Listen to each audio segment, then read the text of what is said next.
Hello mga ka-aliens! Good day sa atin lahat. So, samahan nyo ako dito sa Batham Market. Dito yan sa Riyadh, KSA. So, nung isang taon pa tong videos na to, and ngayon ko lang siya i-upload. Sobrang tinamad na. And ngayon, kailangan kong mag-free ng space. Ay, kailangan kong i-edit ng mga to at ma-upload na. I think I need to upgrade my storage. Yung mga 100 terabytes. Oo, yung ganun. Ano sa tingin nyo guys? So, ayan, nagpasama sa akin yung friend ko, no? Bibili kasi siya ng gold kasi magbabakasyon din siya. So, magdadala siya ng gold papuntang puntang planet Pluto.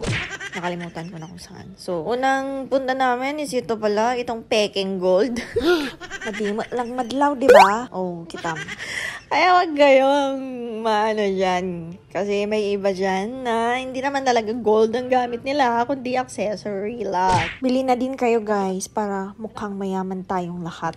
Char! So ayan, bumili kami ng ganyan at pumunta na kami doon sa supermarket. Dito guys, no, maraming mga Filipino food snacks here. And ayan, nakakita na naman ako na pampataas ng cholesterol. Favorite ko yan guys. Pero yun nga lang, nakakataas na LDL. So it's not good for, parang lang, tikim-tikim na lang. Palusot ka pa. So dito guys, maraming Filipino supermarkets at mga Filipino restaurants. And dito guys, maraming fresh vegetables, maraming fresh fish. Dito din yung best friend mong malansa. Joke. At mga fresh cut din na mga meats. So ayan guys, kilo-kilo yan. So dito guys, sa Batha is dito nagtitipon-tipon yung mga Indians, Filipinos, Bangladesh, Pakistan. So makakita ka talaga or makakamay ka talaga ng, alam mo na. Hindi ko alam besh, kaya sabihin mo na. Basta alam mo na yun, yung mababangong spices. So after namin mag-grocery ay pumunta kami dito sa aming favorite spot. Ito yung Aling Inasal. Gustong-gusto namin to. Parang mang inasal na din dyan sa Pilipinas. And dito nga, pumunta na kami dito sa isang gold shop. Ayan, wow. Bibili na kami ng tunay na gold. Hindi pala. Bibili pala yung kasama ko kasi wala akong pambili. Hindi ako mahilig ng gold, guys. Lately na lang nung ako'y nakabili ng mga ilan-ilan. Maliliit lang, mura yung kaya ng budget. Example, yung pakaw lang. So ayan, kung gusto niyo maka-discount ay punta lang kayo sa Dimas Gold. Hanapin niyo si Samir. Yan. Yung rabong may alambre sa ngipin. Anong tawag doon?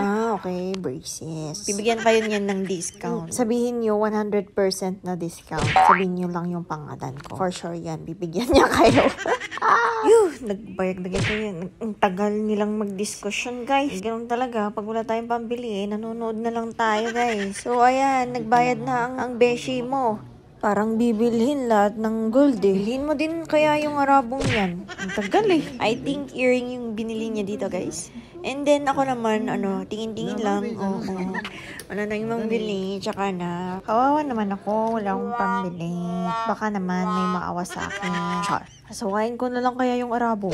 Ano sa tingin nyo guys? Comment down below. Kasi dyan kayo magaling eh. Magkomento eh. Mga marites. So, after noon ay nag-antay naman ako dito guys. Kasi magpapaganda si Beshi. Magpapahaircut. Ako nga in 7 years ako dito sa Saudi.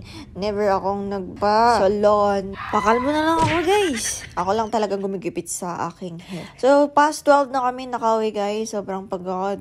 Pero salamat sa Peking Gold.